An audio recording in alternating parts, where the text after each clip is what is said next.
Hello, and welcome to the Total Mind Success Podcast. I'm Dominic S. Cause. My guest today is Gina Marie Rivera. She's the author of 4 books. They all relate to personal safety in some way, and she's got a lot of great information to share with us today. So, Gina, thank you for coming on the show. Hello, thank you. Thank you for this great opportunity. Okay. Now, your books are, like I say, about personal defense and safety and also preventing rape. There's a backstory to this, so tell us why you became interested in this particular topic.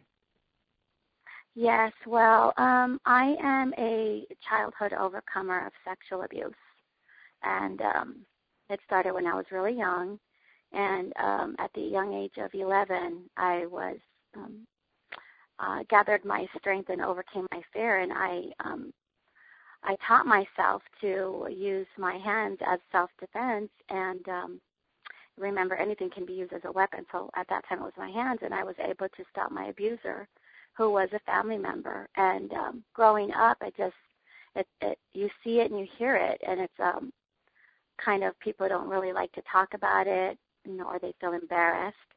And after my 10 years of working at the district attorney's office, I saw so much of this. And I'm also a female correctional officer with the state. I work at an all-men's maximum security prison, and I'm a survivor of 2 inmates that were assaulting my partner, and then they began assaulting me. So I just realized it's so important to spread the awareness of safety and self-defense and let anyone know, especially women and children, that we can fight back and we can use anything, even our voices, as a weapon, a tool. And that's my primary cause. Okay, let's start with the children. You've got a great children's book that you've actually got a regular traditional publisher for. Is that correct? Yes, I'm very proud of all my books, especially that one, and it's titled Be Safe, B-E-E, Safe, and it's about a bumblebee. Her name is Daisy the Bee, and she's talking to, she'll be talking about safety awareness for children, like not talking to strangers or wandering away. In the book, it's targeted around her hive or bee school. And that's a book that I wrote myself in one day, and I'm very blessed that it got picked up by a major publishing company. That's wonderful. It's a wonderful story. Mm-hmm. Now, you've got you've got books for adults.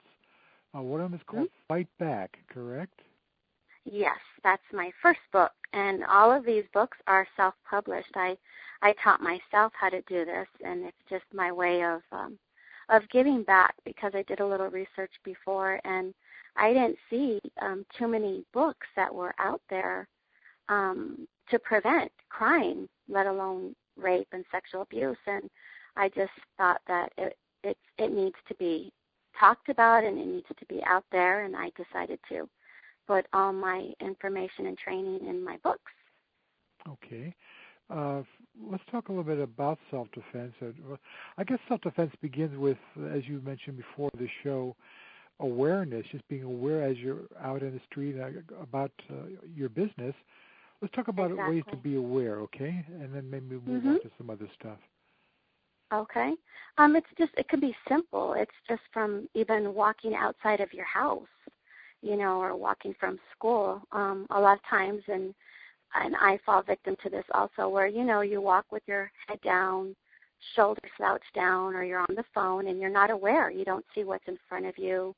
I always tell, and in my books, they all state the same, always need to be aware of your surroundings. You need to be aware and alert of what's in front of you, the sides of you, behind you, because rapists and predators, criminals, they always look for someone who is not aware, not alert, someone that appears to have no confidence, self-esteem, and sometimes they'll even follow, and we're just not aware. We're just distracted. It could be just a simple awareness techniques that could prevent a crime if you're just a little cautious and aware.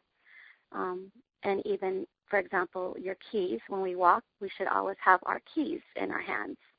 And that could be an easy weapon to prevent someone from harming you. And keys would be used for what? The eyes, the throat? Where would you use them? There's a variety of ways, and I always try to teach that you can have your keys. For example, the largest and the sharpest key, you can put that key in the middle of your fingers and carry them that way. And if you have to, that could be a sharp tool that you can target the eyes, the nose, the throat, like the bony nerves of the hand or the arm, anything. Or you can even swing them, from your alarm or keys. Swing them. Throw them at someone if you have to try to, your number one focus and goal is to get yourself out of there and get yourself to safety. Okay. Now, so let's say in a rape situation, because you do talk about preventing rape, what, there's no answer for everything, I guess, but in general, what do you recommend if a woman fears that she's about to be assaulted? Sadly, it happens so often, and this is like rape is the most underreported crime in America, and so many people fall victims to rape, and they feel embarrassed or ashamed, and the majority of the times they won't report it. They will not report it because they feel embarrassed, ashamed, or they're intimidated, they're manipulated, and so the rapists continue to go on and rape. So if we just I always say prevention is our best defense, prevention and being aware. Knowledge is power. So if we just take the time to be aware and alert, and if you're ever in a situation where you feel uncomfortable or you're getting bad vibes from someone or a place, get yourself out of there immediately. Call 911 if you feel that you're going to be fall a victim or someone's threatening you or harming you. I always say, it doesn't matter how you fight as long as you react, act, and fight back. You fight any way that you can. All right. Fight, scratch, kick. What are some of your other tips just for general safety on the street? Can we go into a few of those? Sure. Safety on the street, let's see. If you're walking and you feel like you're being followed, it's okay to look back. Look at that person and let them know, hey, you know what? I know you're there. Because sometimes a lot of people will act afraid or they don't want to make a scene. Or if someone's whistling or making derogatory comments, it's okay to let them know, hey, you know what? I don't like that. Please stop. And if you're being followed, just change directions, cross the street, go to a safe area, police department, fire department, or anywhere where there's people, a store, and call 911 immediately. Okay. If you're in a car coming out of a grocery store, and Fight Back has I think there's 45 safety and self-defense tips, like ATM safety, carjacking prevention, street safety. I have all of that in there. It's a book that I wanted to just provide as much as possible. But I always say that any situation or vibe that you have, just listen to your instincts. Listen to how your body's feeling, what it's telling you, and get yourself out of there and get yourself to safety. Okay, great. What about again back to the forcible assault situation? Are there certain techniques or tips that you can offer? We talked about the keys in the hand. I guess a ballpoint pen is a good weapon also. What about just heels? Anything. Heels. You can throw your purse at them. If you have a Kubaton, you can order that online. They're about $5. It's like a mini baton, and that you can attach to your keychain also, your keys, and you can use that. Basically, it's like a long, thick pin, like a mini baton, and that will hurt someone. You can kick, like you're kicking someone, kicking a soccer ball. Aim for the groin area, the knees, the toes. Stomp on the feet, like if you're stomping on a bug or a spider. The main key is to try not to freeze, because it's normal for us to freeze in a situation like that, but we need to just dig in deep and let that fierce, fearless lioness in you come out and just fight back. You can scratch, bite, kick, scream, pull the hair, slap the ears, or cup the ears, bite the nose if you have to. I hear it's very disorienting to pop someone in both their ears with your cupped hands. Oh, yeah, cupped hands, you slap them or sock them, like you're socking on pretend someone's in the restroom taking too long and you're going to bang on the door. Yeah. You're going to close your fist sideways and hit their ears that way. You can rail your knuckles on their neck, the side bones. There's so many. You just go wild and just want to react, act, and fight back. You gouge the eyes, scratch. You can even spit to detract, to distract them, and you just want to try to run and get yourself to safety. Right. Like you say, action is the key, not freezing up like... Exactly. It's normal to freeze. When I was involved in that assault at work, it's normal. It's a normal reaction for everyone to freeze. Yeah. But then you want to just react, act, and fight back. Because if you're freezing and your mind is actually telling you what to do, but you freeze for a moment, that's normal. But then you're going to let that fear make you run, take action. Let that adrenaline in you help you to get out of that situation. Yeah.